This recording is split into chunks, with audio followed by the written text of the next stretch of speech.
আসসালামু আলাইকুম।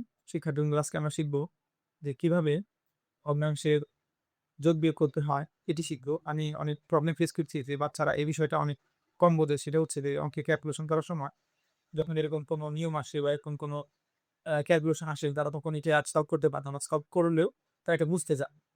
তো হয়তো পূর্বের ক্লাসে গ্যাপ থাকার কারণে এইগুলো হচ্ছে তোমরা বুঝতে পারো না। তো আজকে আমরা একবার সম্পূর্ণ এটি গোড়া থেকে একবারে বেসিক থেকে এটা আজকে আমরা শিখব। প্রথমত হচ্ছে এটা শিখতে হলে আজকে আমাদের যে টপিক যেটা নাম দেওয়া হচ্ছে লসাগু, লসাগুটা পারতে হবে। যে লসাগু পারার পর যেটা জিনিসটা তারপর ভগ্নাংশের যোগ এবং বিয়োগ, তাহলে তো তোমরা এটা পারতেছো। এটার জন্য সর্বোপরি একটা জিনিস দরকার হবে, সেটা হচ্ছে যে সূত্রটি ভর দিয়ে হরের ভাগ করলে যে ফল বিয়ের মার কালামের সাথে গুণ। এই সূত্রটি শুরুতেই তোমরা এই ভিডিওটি শুরু করার আগে এই সূত্রটি আগে তোমরা মুখস্থ করে নেবে। লাল কালি দিয়ে লেখা আছে এদিকে। অর্থাৎ এটা ইম্পর্টেন্ট যে ভর দিয়ে ভরের এই ভাগ করলে যে ফল বের হয় তা লবের সাথে গুণ। এখন অনেকে হয়তো হরেছে, অন্তত লবেছে। ও সেজন্য আমি আবার একটু বলে দিচ্ছি, সেটি হচ্ছে যে আমরা একটি ভগ্নাংশে ২ বাই চাপ হতে পারে। তো এই ভগ্নাংশের উপরে যে মানটি থাকে সেটিকে বলি হচ্ছে আমরা লব, এবং নিচে যে মানটি থাকে সেটিকে আমরা বলি হচ্ছে হর। অর্থাৎ যে উপরেরটি লব এবং নিচেরটি হর। তবে অনেক ক্ষেত্রে হয়তো তোমাদের অঙ্কের ক্ষেত্রে মনে না থাকতে পারে। আমি একবার বেসিক থেকে যেহেতু শুরু করছি ভিডিওটি, তো আবার বলতেছি যে এটি হচ্ছে লব আর এটি হচ্ছে হর, নিচেরটা হচ্ছে হর। এখন ঘটনা হচ্ছে যে আমরা সচরাচর যে কথাটা মনে রাখতে পারি সেটি হচ্ছে দুধের ভর আমরা জানি এটি উপরে থাকে, এবং অঙ্কের যে ভরটি সেটি থাকে হচ্ছে নিচে। সহজ কথাটি তো আমরা মনে রাখতে পারি যে অঙ্কের ভর থাকে নিচে এবং দুধের ভর থাকে উপরে। তো আমাদের আঞ্চলিক ভাষায় যেটা বলে হচ্ছে মানে সব, সব তুই তারা মনে রাখতে পারি। এখন আমরা যে মূল ভিডিও শুরুতেই আমাদের লসাগু জানতে হবে। একটি সংখ্যা, দুটি সংখ্যা বা এরকম তোমরা যদি পাও, এরপর ২ টা থাকতে পারে। ওইটা সংখ্যা, এর ২ টা সংখ্যা লসাগু আগে থাকতে হবে। এই লসাগুর হবে এটা আমরা বুঝি। দেখো লসাগু আবার কিভাবে সলভ করবে বুঝছে? ৪ আর যাই থাকবে সেটাকে আমরা লিখে নেব আলাদা। আলাদা রাফ পেপারে লিখে নিব। তো ধরো শুরুতে আমি এই অঙ্কটি সলভ করব। সেই অঙ্কটি দিতে আমরা কি করব আগে? এই ৪ আর ৮, এই ৪ আর ৮ এটি আলাদা লিখে নিব রাফ পেপারে। লিখার পর সুন্দর করে আমরা হচ্ছে এটি ১ম এ দেখব যে কত দ্বারা ভাগ যায়। হিসাবে কত দ্বারা ভাগ যায়। ভাগ দিব, ভাগ করতে থাকবে। তো ২ দ্বারা। ১ম এ ২ থেকে শুরু করব। এক তো সব সংখ্যা দিয়ে ভাগ যাবে। তো শুরুতে ২ দিয়ে শুরু করব। যে ২ দিয়ে ভাগ যায় কিনা? ২ দিয়ে যদি ভাগ করতে চাই, তাহলে ৪ এ তুমি যদি ২ দ্বারা ভাগ করার কথা থাকে বলো তো ২, এবং তুমি যদি ৮ এ ভাগ করে ২ দ্বারা কথা থাকে বলো তো ৪। এবার আবার দাও ২ দ্বারা, আবার ২ দিয়ে ভাগটা। যেহেতু ২ দ্বারা যেতেছে না পেছনে, ২ দিয়ে ২ অক্ষে ২। এরপর হচ্ছে আবার ২ 4 এ ভাগ দাও, তাহলে ২ দুগুণে ৪। যেহেতু ১ চলে আসছে আর তোমার ভাগ দেওয়ার কোনো প্রয়োজনই নেই। এ পর্যায়ে তুমি সবগুলো গুণ করো যে ২ গুণন ২ গুণন ১ গুণন ২, অর্থাৎ এই সিরিয়ালটা মেইনটেইন করে গুণ করো। ২ গুণন ২ গুণন ১ গুণন ২, ২ গুণন ২ গুণন ১ গুণন ২, কত আসলো? ২ দুগুণে ৪, ৪ অক্ষে ৪, ৪ দুগুণে ৮, আল্লাহ লসাগু আসলো কত? ৮। শুরুতে এই বিষয়টা তুমি জানতে, আশা করছি একটু বুঝতে পেরেছো। আর যেহেতু অনলাইন, চাইলে তুমি পজ করে আগে যেতে পারো। আগে যেতে তুমি আবার এটা সুন্দর করে দেখতে পারো। তো শুরু করা যাক। আমার যদি লসাগুর বিষয়টা যেটা ওইটা শেষ করে দিচ্ছি, আসলে লসাগু কিভাবে করবে? প্রত্যেক অঙ্কের ক্ষেত্রে যদি এখানে ২ টা জায়গায় ২ টা সংখ্যার জায়গায় আরো একটা সংখ্যা থাকবে বা ৪ টা থাকবে বা যাই থাকবে, আমি এভাবে লসাগু করে এ পর্যায়ে আমরা দেখব হচ্ছে ভগ্নাংশের যোগ। তো ভগ্নাংশ কিভাবে যোগ করতে হয়? যদি লসাগু করে ফেললাম, শুরুতে আমরা এইখানটায় সমাধান করি যে এখানে ছিল তে ২ টা, আমি লসাগু কত পাইলাম? লসাগু পাইলাম হচ্ছে কত? যে এখানে ৮, ৮ পেয়েছিলাম আমরা আলাদা, এখানে লাভ দেখিয়েছি ৮ পেয়েছিলাম। এই লসাগু ৮ থাকলো, ভালো কথা। এখন আমরা একটা জিনিস খেয়াল করব। এই যে শুরুতেই, ভিডিও শুরুতে আমি তোমাদের বলেছিলাম যে এখানে যে ভর দিয়ে ভরের ভাগ করে যে ফল বের হয় তা লবের সাথে গুণ। এই কথাটা মনে রাখতেই হবে। মনে না রাখলে এই অঙ্কগুলো সলভ করা খুব কঠিন শুরুর দিকে। এরপর তুমি যখন এটা করতে, করতে অভ্যস্ত হয়ে যাবে, তখন এটা কোনো ব্যাপারই না। তো এ পর্যায়ে আমরা দেখব যে সূত্রটা আসলে যেভাবে ভেঙে বুঝবো।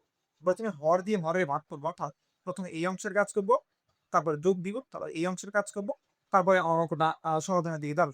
তো প্রথম হচ্ছে ভর দিয়ে হরের এই ভাগ করে, তাহলে এখানে ভর কত? এখানে ৪ ভর, আর এখানে ভর কত? আমি একটু আগে বর্ষণ করে পেলাম, সেটা হচ্ছে ৮।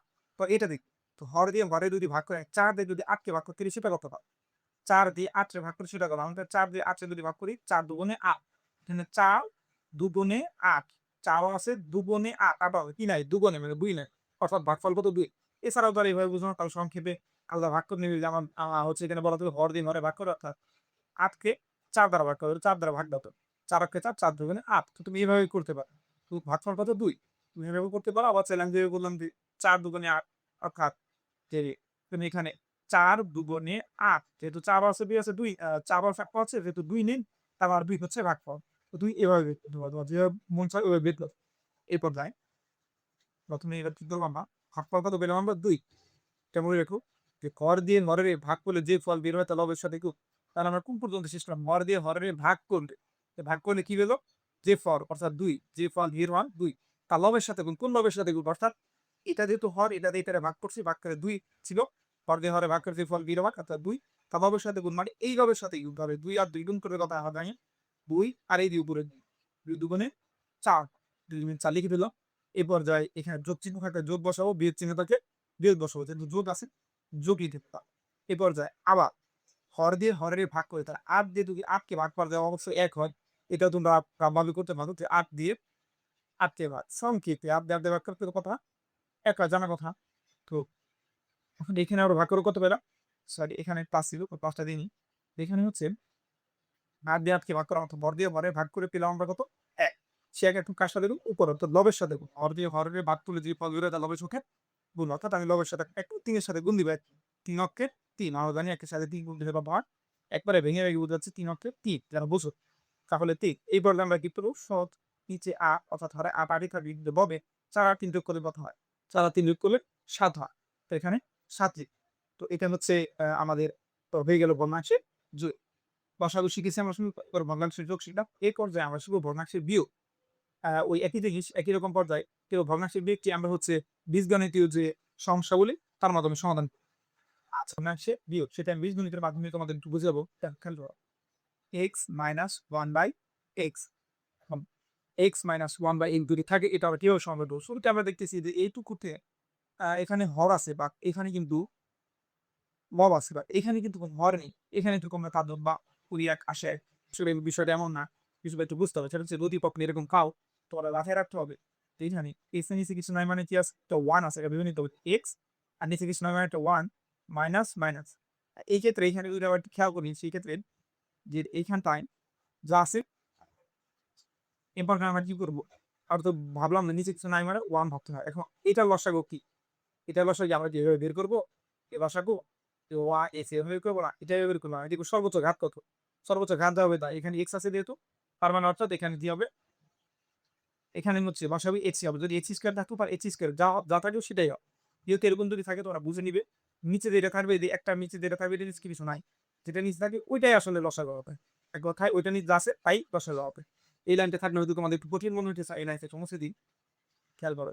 আবার মনে মনে ভেবে নাও এই নিচে একটি ১ আছে। এখন খেয়াল করবে কি পর্যায়ে এখানে বাসায় দেখছিল আমরা বুঝলাম যে সর্বোচ্চ ঘাতটা থাকে যদি রিক্স আছে এসি হয়। সেটা হলো আর নিচে কিছু নাই। সব অটোমেটিক এটা হয়ে গেল। এখান থেকে আর আমাদের ভাগ দিতে হলো না। কি পর্যায়ে আমরা ওই সূত্রটির কাছে যাবো যে হর দিয়ে হরের ভাগ কর, হর দিয়ে হরের ভাগ করে এই যে এটা হর দিয়ে হরের ভাগ করে। তো কি এখানে হর কি? হর হচ্ছে এখানে নিচে কি আছে? 1 আছে। তো 1 দিয়ে x এর ভাগ। আমরা জানি 1 দিয়ে x এর যদি ভাগ দেই সে x ই হয়। ভাগ করি আমরা, যারা বুঝলাম খেয়াল কর 1 ভাগ x। তাহলে কি দিয়ে আমি x মিলাইতে পারি? আবার একটা x দিই তুলি, 5 এর সাথে একটা x গুণ দিয়ে x মিলাইতে পারি। তাহলে ভাগ কত হবে? কত হলো? ভাগফল x। আচ্ছা, হর দিয়ে হরে ভাগ করলে অর্থাৎ 1 দিয়ে তুমি যারে ভাগ করো সেটাই হয়। তাহলে x হবে, হর দিয়ে হরে ভাগ করলে হর দিয়ে হরে ভাগ করলে অর্থাৎ x যে ফল বের হয় তার লবের সাথে গুণ, অর্থাৎ কি ফল বের হলো আমাদের? x ই বের হলো। তাকে এখন তার সাথে গুণ, লবের সাথে গুণ। লব কি? x। অর্থাৎ x আর x গুণ করলে কি হয়? মানে ভাগফল পাইলাম, পাইলাম x, আর হচ্ছে এখানে লব কত ছিল? x আর x গুণ পেলে আমরা জানি যে x স্কয়ার। তাহলে এখানে বসাবো x ইজ স্কয়ার। এখানটায় খেয়াল করো, এখানে আছে x এবং নিচে আছে x। এখন আমরা কি করবো বিষয়টা? যেটা হচ্ছে হর দিয়ে হরে ভাগ করবো। তাহলে হর দিয়ে হরে যদি এই ক্ষেত্রে ভাগ করি, খেয়াল করি মাইনাসটা বসি। এখানে হর দিয়ে হরে যদি ভাগ করি x ভাগ x, x ভাগ x, তাহলে ভাগ করবো আমাদের এটা কাটা দাও। না এইভাবে যদি করি আমরা x ভাগ x, তাহলে কত হয়? 1 দিয়ে আমার x মিলাই দিলাম। তাহলে হচ্ছে ভর দিয়ে ভরের ক্ষেত্রে ভাগ করা যাবে। ভর দিয়ে ভরের ভাগ করলে যে ফল বের হয়, কি ফল বের হবে? 1। তা কার সাথে গুণ? লবের সাথে গুণ। লব পদের ক্ষেত্রে 1। লবের সাথে 1 দিয়ে 1 রে গুণ করলে কত হবে? 1। তাহলে 1। তাহলে এই ক্ষেত্রে আমরা কি পাইলাম? x সমান সমান এখানে হচ্ছে সমান সমান নিচে থাকবে x আর লবে থাকবে হচ্ছে x স্কয়ার মাইনাস 5। কিভাবে আমরা সমাধান করবো? এখানে সমাধান এটাকে অ্যাপ্রোশন নেই। তবে আশা করি এটা বুঝতে পারছো যে পড়াটা এইটুকুই, বা আজকে যে মূল বক্তব্য ছিল সেটি লসাগু ভগ্নাংশ এইটুকু ভগ্নাংশ আশা করি কিছুটা হলেও উপকৃত হয়েছো। তো এর পরবর্তী আরো কিছু ইম্পর্টেন্ট ভিডিও আসবে। ভিডিওটি দেখার জন্য অবশ্যই এই চ্যানেলে তোমরা যুক্ত থাকবে। ধন্যবাদ।